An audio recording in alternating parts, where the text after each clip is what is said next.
Bismillahirrahmanirrahim. Assalamualaikum warahmatullahi wabarakatuh. Innal hamdalillah nahmaduhu wa nasta'inuhu wa nastaghfiruh wa na'udzu billahi min shururi anfusina wa min sayyiati a'malina. May yahdihillahu fala mudilla lahu wa may yudlilhu fala hadiya lahu. Asyhadu an la ilaha illallah wahdahu la syarika lahu wa asyhadu anna Muhammadan abduhu wa rasuluh. Allahumma salli wa sallim wa barik wa an'im ala nabiyyina Muhammad wa ala alihi wa ashabihi wa man tabi'ahum bi ihsanin ila yaumiddin. Allahumma 'allimna ma yanfa'una wanfa'na bima 'allamtana wa zidna ilma. Amma ba'd. Masyarul muslimin, jamaah sidang salat zuhur yang dimuliakan Allah Subhanahu wa taala. Alhamdulillah, di siang hari yang mulia ini kita panjatkan syukur kita kepada Allah Subhanahu wa taala yang telah memberikan kepada kita sekian banyak karunia, rahmat serta taufik dan inayahnya, sehingga di siang hari ini Allah Subhanahu wa taala menghimpun kita, memilih kita di antara hamba-hamba Allah Subhanahu wa taala yang lain yang mungkin sedang sibuk dengan urusan dunianya. Maka Allah Subhanahu wa taala mengumpulkan kita, memilih kita di antara mereka, yang tentu tidak lain adalah untuk menjadikan kita sebagai hamba-hamba yang semakin dekat dengan Allah Subhanahu wa taala. Karena Nabi SAW pernah bersabda ketika Rasulullah SAW menyampaikan, idza aradallahu bi 'abdihi khairan ista'malah. Ketika Allah Subhanahu wa taala menginginkan kebaikan dalam kehidupan seorang hambanya, ista'malah. Allah Subhanahu wa taala itu akan membuat hamba itu banyak beraktivitas. Maka para sahabat mengatakan, apa yang dimaksud dipekerjakan sama Allah itu ya Rasulullah? Maka kemudian Nabi SAW mengatakan, ista'malahu yuwaffiquhu li'amalin sholih qabla al-maut. Allah Subhanahu wa taala akan memudahkan hamba itu untuk beramal soleh sebelum dia meninggal. Dan dalam hadis yang lain Nabi SAW pun menyampaikan, man yuridillahu bihi khairan yufaqihuhu fiddin. Barang siapa yang diinginkan kebaikan oleh Allah Subhanahu wa taala, maka ciri pertamanya itu bukan ditambahkan rezekinya.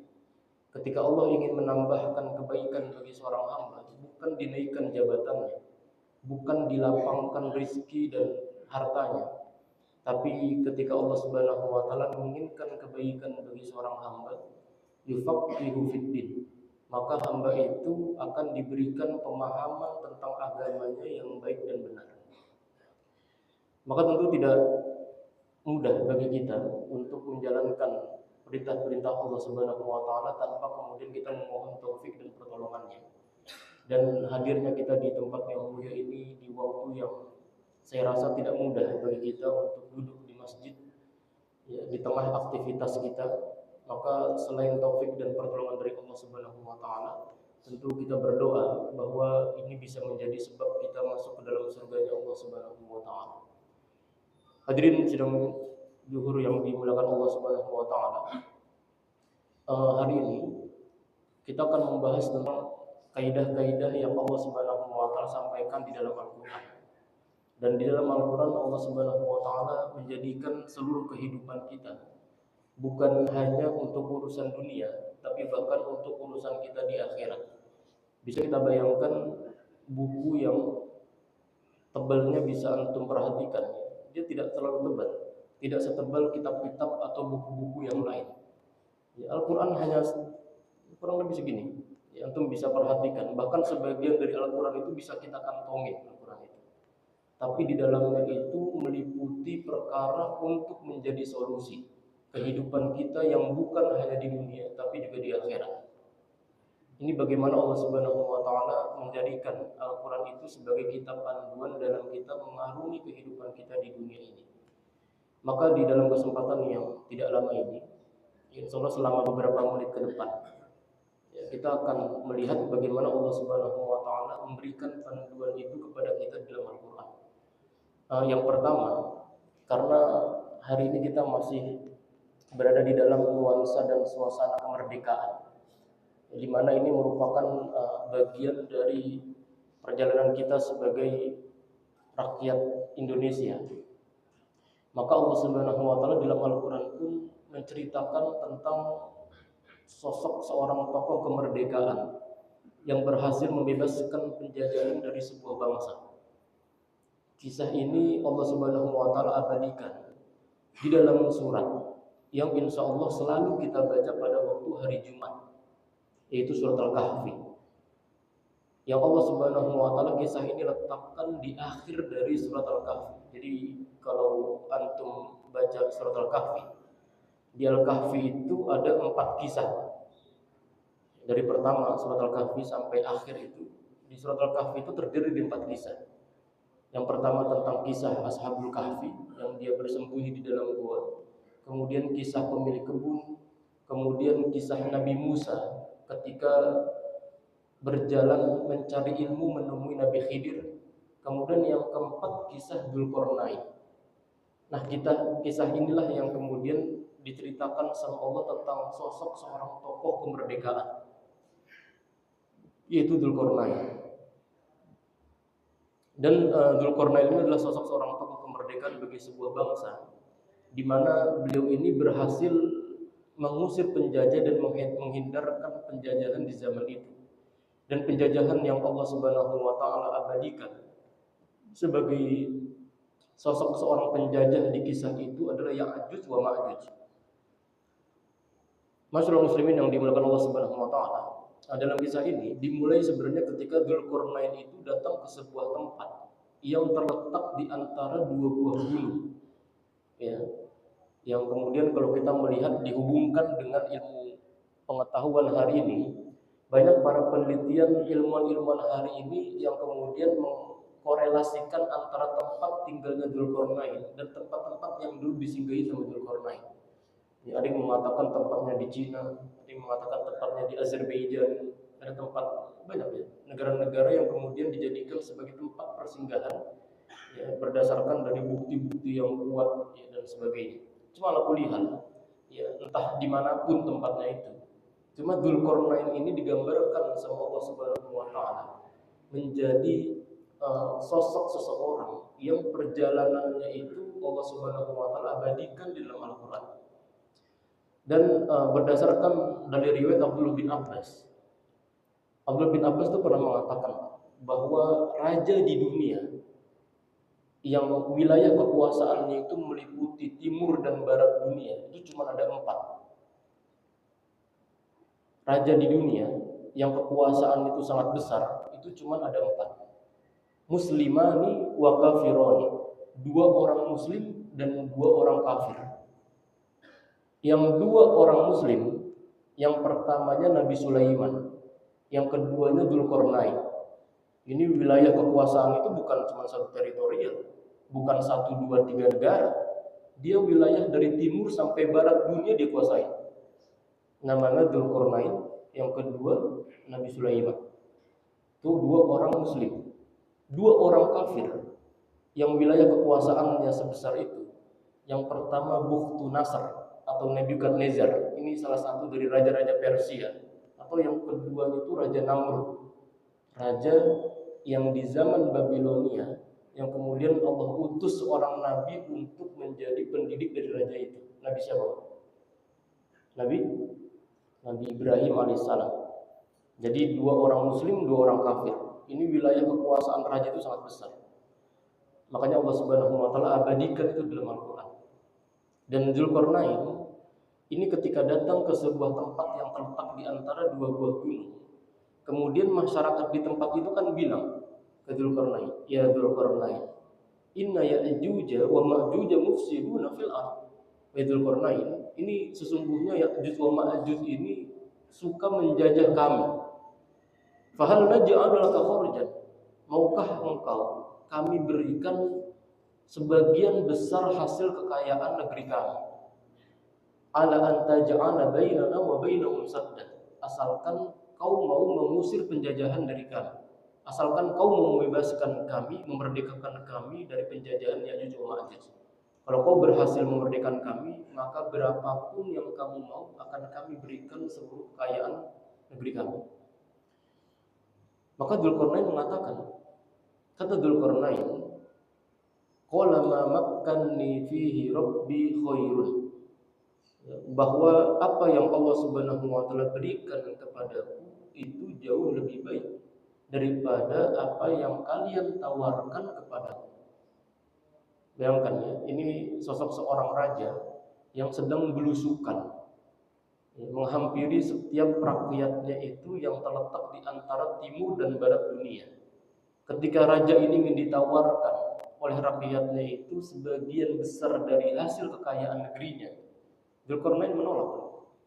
Dia bilang, apa yang Allah akan berikan kepadaku jauh lebih baik daripada apa yang kalian tawarkan kepadaku. Tapi kata Dzulkarnain, antum gak usah khawatir, aku tetap akan berkontribusi untuk menghadirkan kemerdekaan bagi antum. Kata Dzulkarnain kepada masyarakat yang tinggal di negeri itu. Tapi kata Dzulkarnain, tapi tolong fa'inuni biquwwah, ya. Tapi tolong bahwa proyek kemerdekaan ini bukan proyek satu pihak. Dia bukan hanya proyek perorangan, tapi proyek kemerdekaan ini merupakan proyek bersama-sama. Jadi Dzulkarnain itu minta kepada masyarakat itu untuk turut andil, berpartisipasi dan berkontribusi. Jadi antum jangan nyerahkan ke Dzulkarnain saja, tapi antum juga ikut ambil bagian dalam proses menghadirkan kemerdekaan itu. Maka mereka pun siap, ya, bersama-sama dengan Dzulkarnain untuk menghadirkan kemerdekaan. Akhirnya kemudian Dzulkarnain itu bilang ke mereka, kata Dzulkarnain, atuni zubarul hadid, coba tolong hadirkan kepadaku zubarul hadid, potongan-potongan besi-besi yang kecil. Ya, jadi di antara mereka itu bagi-bagi tugas. Ada yang memotong besi, ada yang mencari besi, ada yang membuat besi, ada yang membuat kerangka bangunan dari besi. Ya. Dan apa yang Dzulkarnain inginkan dari besi-besi ini? Allah Subhanahu wa taala mengatakan hatta idza sawa bainas sadafain. Dzulkarnain kemudian memerintahkan masyarakat di zaman itu, di tempat itu, untuk membuat benteng setinggi gunung. Benteng setinggi gunung. Ya, dan itu pun dibuatnya dari kerangka besi. Jadi di zaman itu, hadirin jamaah yang dimuliakan Allah Subhanahu wa taala, di zaman itu ada dua buah gunung. Yang di antara dua buah gunung itu ada jalan tempat Ya'juj wa Ma'juj dulu itu melewati tempat itu. Ya, dia sering melewati jalan yang dilalui oleh Ya'juj wa Ma'juj. Maka Dzulkarnain meminta kepada masyarakat itu untuk membuat benteng setinggi gunung untuk menghalangi jalan yang tempat dilalui oleh Ya'juj wa Ma'juj. Maka dibuatlah benteng setinggi gunung itu. Dan di antara mereka tadi bagi-bagi tugas. Ada yang mencari besi, ada yang membuat besi, ada yang kemudian memotong besi, ada juga yang bertugas membuat kerangka benteng dari besi. Bayangkan ya. Ini bentengnya ini bukan benteng-benteng yang biasa kita lihat, tapi benteng setinggi gunung, dan itu pun terbuat dari besi. Ya. Karena proyek kemerdekaan yang akan diinisiasi sama Dzulkarnain itu merupakan proyek kemerdekaan yang melibatkan banyak orang, bukan cuma proyek kemerdekaan perorangan, apalagi individu. Ya. Maka selesai besi dirangkai setinggi gunung itu, kata Dzulkarnain, qolan fuhu, ya, bakar besi itu. Antum bisa kebayang berapa banyak kayu bakar yang disiapkan oleh masyarakat di zaman itu untuk membakar besi setinggi gunung, dan berapa banyak orang-orang yang dilibatkan untuk mencari-cari kayu bakar itu agar kemudian bisa membakar besi tadi setinggi gunung itu. Dan yang menariknya adalah teknologi macam apa di zaman itu yang digunakan untuk bisa membakar besi sampai kemudian besi itu memerah sampai membara di zaman itu. Ya. Maka hatta idza ja'alahu nar, sampai kemudian besi itu dipanaskan dan kemudian memerah besi itu, panas sampai mendidih besi itu. Dzulkarnain kemudian memerintahkan, qala atuni ufrik alaihi qitra. Ya. Kemudian kata Dzulkarnain, tolong ambilkan tembaga, tapi tembaga cair yang itu mendidih. Ufrik alaihi qitra, yang tembaga itu ingin aku tuangkan di atas besi yang sedang memerah dan memanas tadi. Masyaallah muslimin, jamaah yang dimuliakan Allah Subhanahu wa taala, bisa kita bayangkan berapa banyak orang yang terlibat di dalam proyek yang diinisiasi oleh Dzulkarnain tadi itu. Dari tadi mencari besi, membuat sampai memotong-motong besi, membuat kerangka besi, mencari kayu bakar, sampai membakar api, sampai membara, kemudian ada yang mencari tembaga, membakar tembaga, itu orang itu banyak dilibatkan. Ya.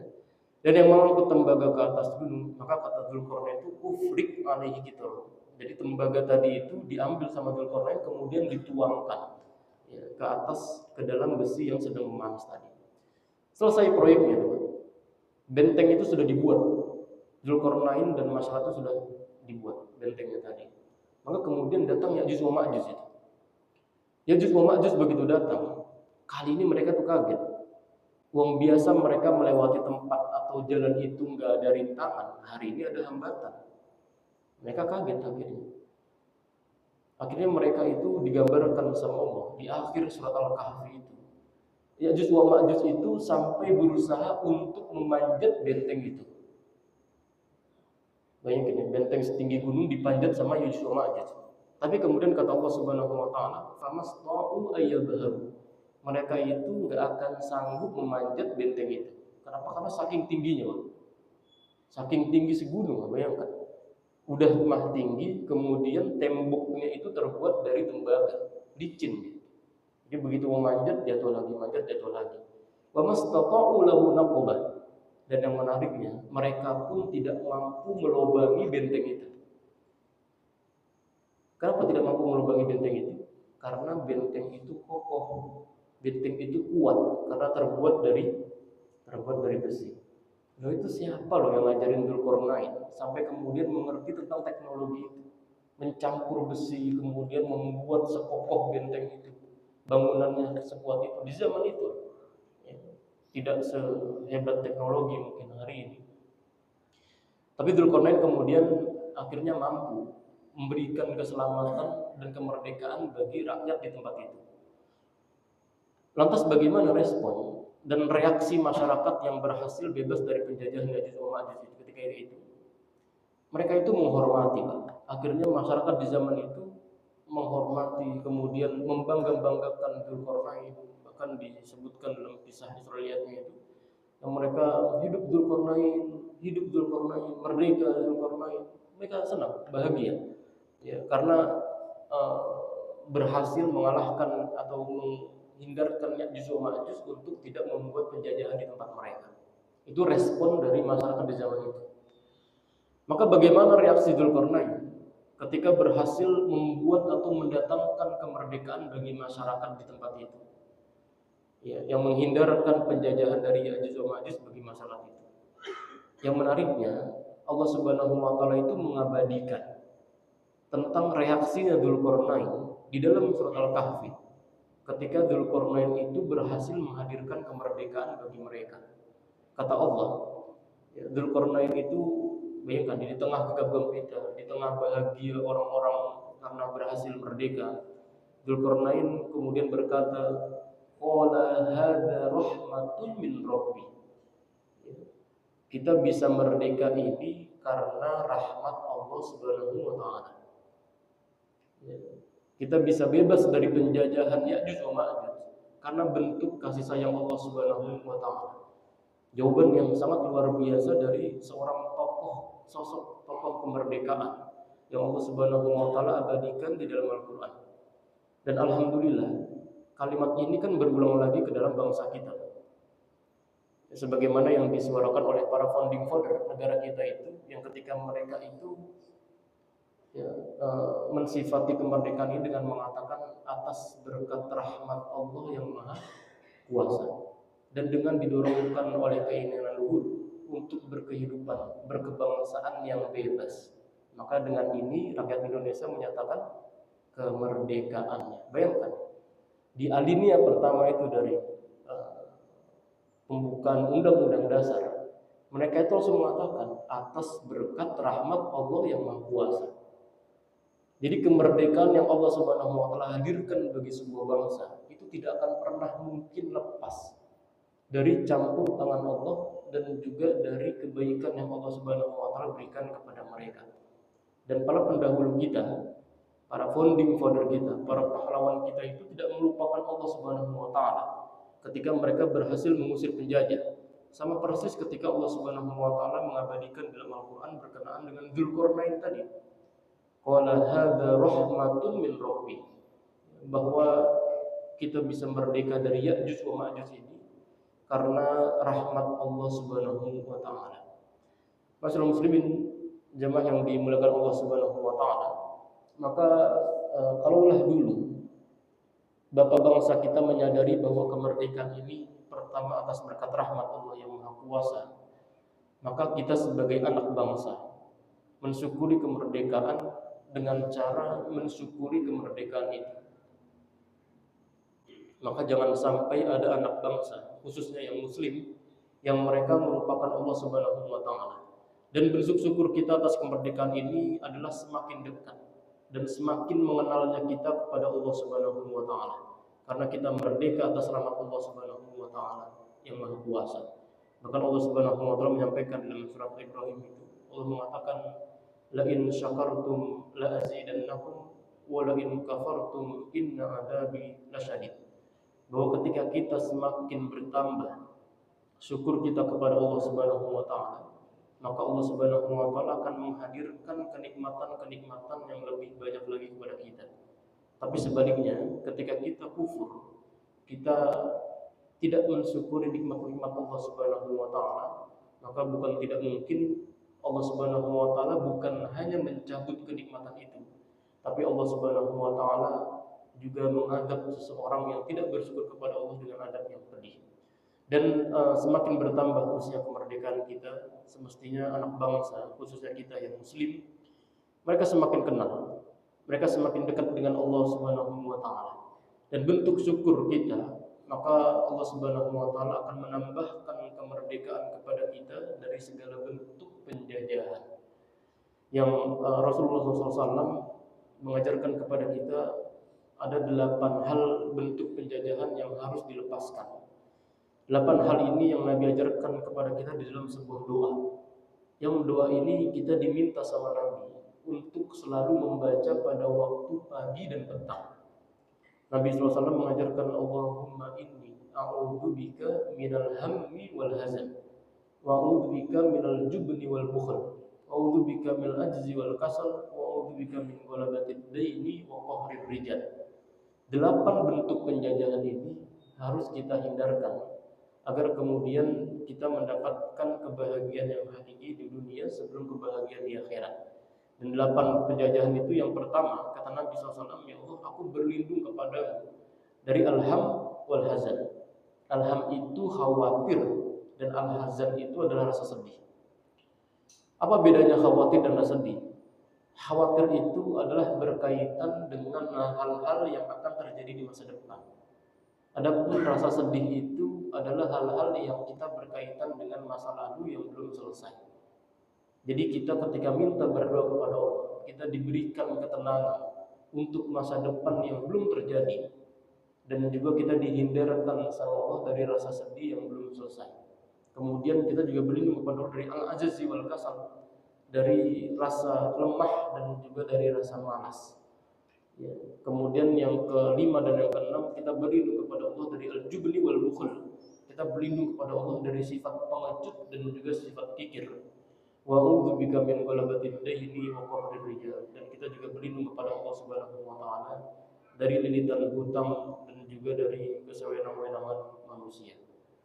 Masyaallah muslimin yang dimuliakan Allah Subhanahu wa taala, demikian kiranya kaidah-kaidah yang Allah Subhanahu wa taala berikan kepada kita dalam Al-Qur'an, terutama ketika kita hari ini membahas tentang kemerdekaan bagi Republik Indonesia ini.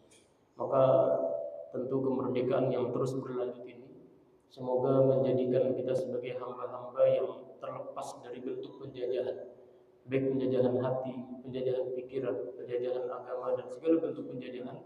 Dan semoga Allah Subhanahu wa taala menjadikan kita hamba-hamba yang istiqomah, yang bisa menjalankan kebaikan dan juga menjalankan amal soleh di atas jalan yang Allah Subhanahu wa taala tetapkan. Barakallahu fikum. Wallahu a'lam bishawab. Aqulu qouli hadza astaghfirullah li wa lakum. Subhanakallahumma wa bihamdika asyhadu an la ilaha illa anta astaghfiruka wa atubu ilaik. Wassalamu alaikum warahmatullahi wabarakatuh.